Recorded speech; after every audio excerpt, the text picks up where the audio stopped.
Assalamualaikum warahmatullahi wabarakatuh. Malam ini kita agak berbeda nih.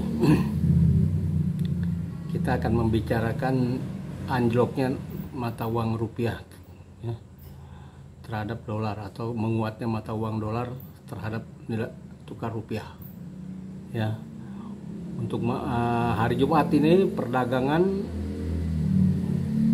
1 dolar itu ini di quoted ya sekitar 15.880. Jadi kalau di money changer kita mau beli, atau di bank kita beli dolar, itu sekitar 16.000 ya.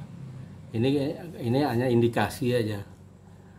15.880 hanya indikasi, petunjuk aja. Akan tapi kalau kita beli di money changer atau di bank itu lebih tinggi dari ini.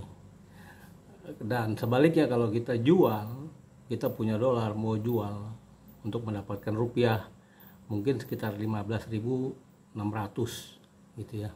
Itu di money changer atau di bank. Jadi berbeda. Kalau mau jual lebih murah kalau mau jual dolar. Tapi kalau mau beli dolar lebih mahal. Gitu ya. Karena itu perbedaan itu menjadi keuntungan daripada bank atau money changer. Ya. Jadi mengapa nilai tukar rupiah ini melemah terus? Kita lihat faktor eksternal.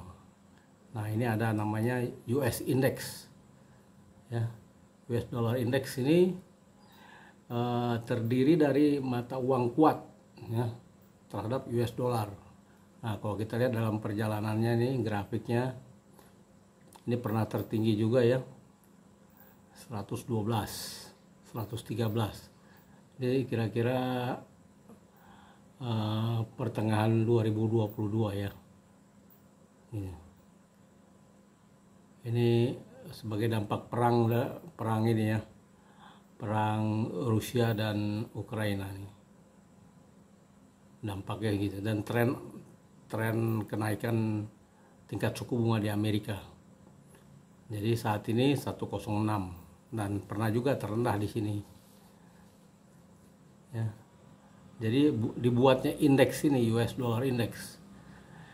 Ini terdiri dari 6 mata uang kuat lainnya ya, mata uang euro, mata uang pound sterling, mata uang yen, mata uang Kanada ya, Canadian dollar, dan berikutnya Swiss franc ya, atau krona gitu.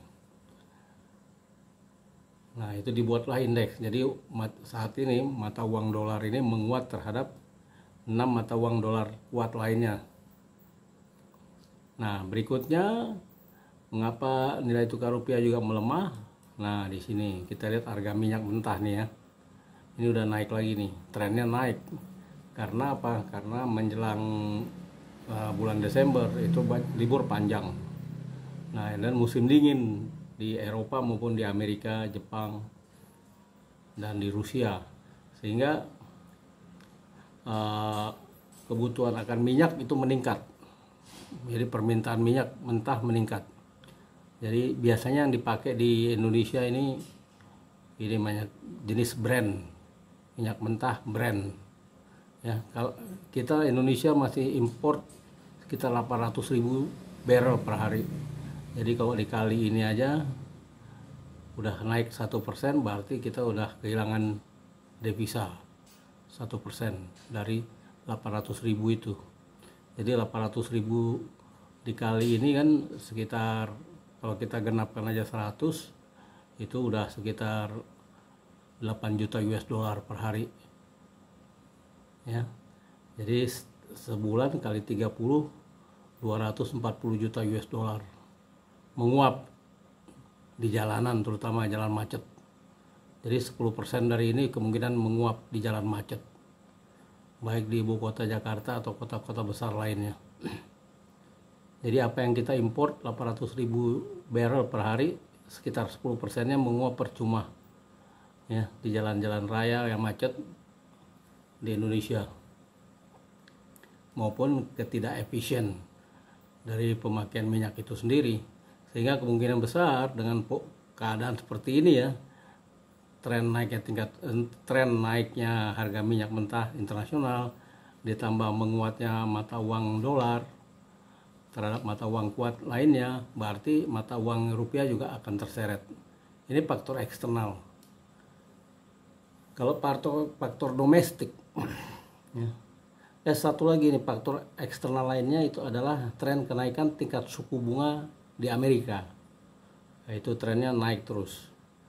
Nah, apabila tingkat suku bunga ini tembus katakan 6% atau 7% di tahun 2024 atau sampai pertengahan 2025, maka kemungkinan rupiah akan anjlok sampai ke 17.000, ya. Itu faktor eksternal, ya, tekanannya seperti itu. Dan faktor domestik atau internal di Indonesia, pertama-tama politik, ya, menjelang pemilu.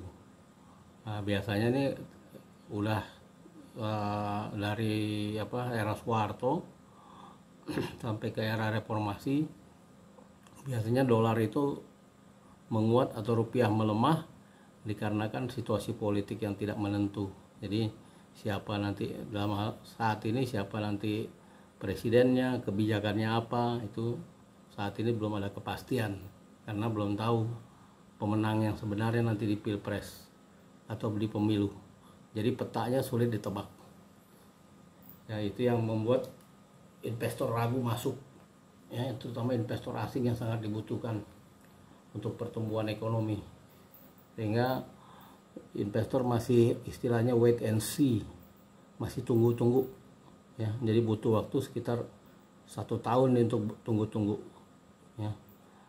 Nah, berikutnya itu faktor internal, ya. Faktor internal keduanya, pertama utang luar negeri, ya. Itu biasanya Desember itu akan ada pembayaran hutang pokoknya dan juga cicilan bunga, ya, cicilan pokok maupun bunga, ya. Itu yang membuat permintaan akan dolar meningkat menjelang Desember nanti, begitu. Jadi ada dua faktor internal dan eksternal yang membuat nilai tukar rupiah trennya juga melemah. Kalau kita lihat hari ini kan ini paling terendah, ya, terus 15.880. Ini hanya indikasi aja atau indikatif. Kalau di bank lain jual lebih rendah, kalau beli lebih tinggi dari ini, ya, sekitar 16.000 mungkin. Gitu. Apalagi hari Sabtu Minggu, ya, itu biasanya money changer spreadnya akan lebih besar. Mungkin kalau beli 16.000, kalau jual 15.500. Apalagi uang-uang recehan, ya, yang $10 ke bawah sampai koin-koin itu jatuh harganya, ya. Jadi ini yang trennya juga naik tuh. Kalau kita lihat ini juga jadi bahan spekulasi, ya, ini terkait dengan tingkat suku bunga di Amerika atau inflasi di Amerika menjelang Natal dan Tahun Baru. Dan di Amerika sendiri 2024 nanti bulan-bulan November akan ada pilpres juga. Jadi di Amerika juga ketidakpastiannya juga cukup tinggi, ya, rentan juga, karena belum tahu sampai sekarang siapa yang akan maju calon atau capresnya. Begitu aja, ini sekilas saja. Jadi agak berbeda sedikit, ya, menambah pengetahuan juga gitu, ya. Wabillahi taufiq wa hidayah. Wassalamualaikum warahmatullahi wabarakatuh.